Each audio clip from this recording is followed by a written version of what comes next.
Oye, esto es solo para los rumberos.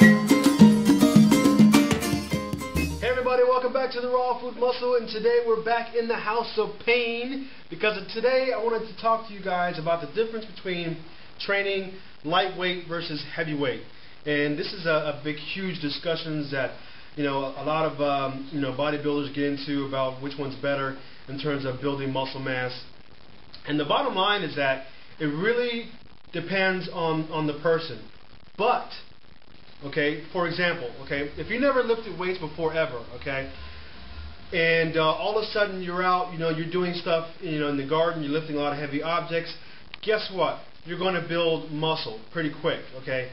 Because if your body's not used to that kind of exercise or that kind of stress on the muscles, your muscles are going to recognize that it's being put under stress, and then it's going to grow from it. Of course, the rest has to come into place, but I just want to kind of give you a slight different point of view when it comes to someone who's never trained before ever versus someone who's always in the gym training, okay? I have over 20 years of training, been lifting weights for over 20 years, and so my body has gotten used to certain workout routines, okay? Now, I normally do like a 4-day split routine. I do like chest and triceps day 1, back and bis day 2, shoulders and traps day 3 with neck, and then legs on day 4. And I usually do abs and forearms and calves within those days. So what happens is my body will get used to a certain routine, and it will start to plateau. So in order for me to switch it up, so my body can be kind of confused of what's going on, I will change my routine up a little bit. Okay.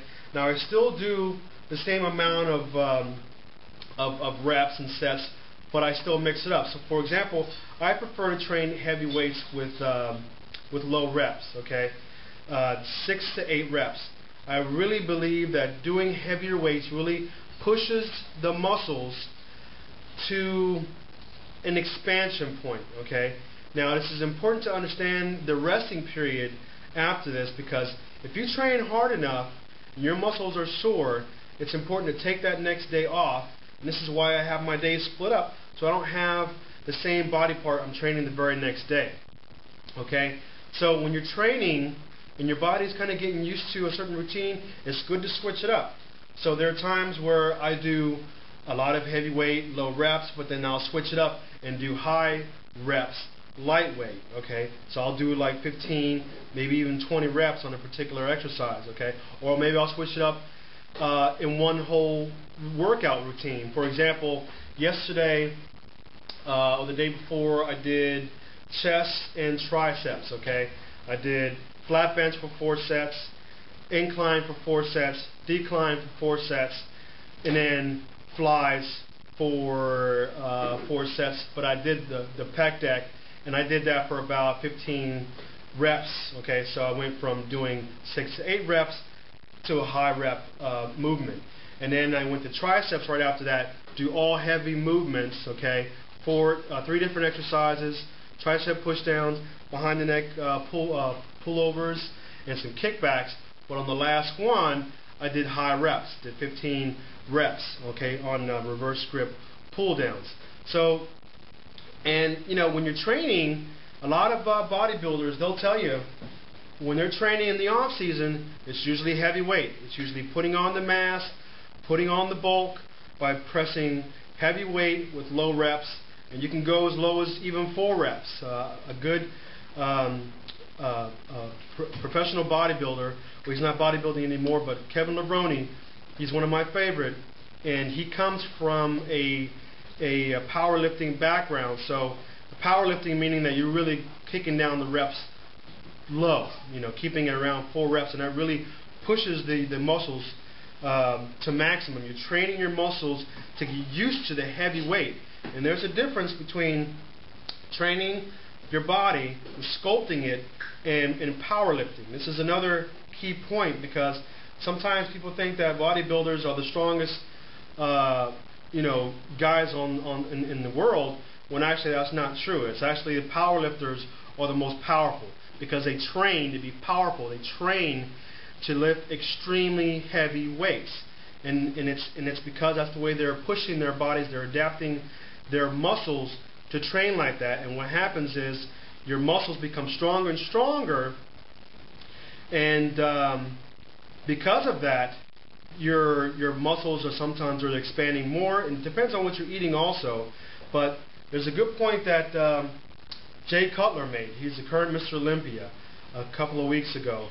And somebody had asked him a question, how come some guy can lift the same amount of dumbbells when he's doing curls? He has twice the size, less of the biceps than the current Mr. Olympia. And that's because there are different body types. So some guys, they'll be extremely strong. Maybe they train heavy. They push their muscles to that point, so their muscles are actually stronger, but not necessarily have the size. Okay, so it's also kind of important to understand the genetics to this as well, because genetics play a big part. Some guys are going to be more susceptible to getting bigger faster, while other guys are going to be more the lean body types. And that's just their genetics, okay? So that also plays a big point when you're, trying to understand how come you're not looking a certain way, And you also have to kind of remember that, everybody has different body types. So not everybody's going to have the same exact body type. Some guys are going to be tall and lean and very thin, and other guys are going to be more wider, bulkier, and sometimes it's easier for somebody to be lean, where other people have to work harder to get to that point. For me specifically, my body type is more on the bulky side. Okay, I would have to work extremely hard if I wanted to get extremely lean body. Okay, I'm not saying it can't be done, but my genetics and my metabolism, because that's also a big part of it too. My metabolism is not as fast as it used to be. I'm not as young as I used to be, so I have to work harder now to get my body to burn fat. Of course, nutrition is a big part of that. So staying away from a lot of the starchy stuff is a big point. So when you're training to gain muscle mass, it's important to understand to push your muscles to the maximum. Okay.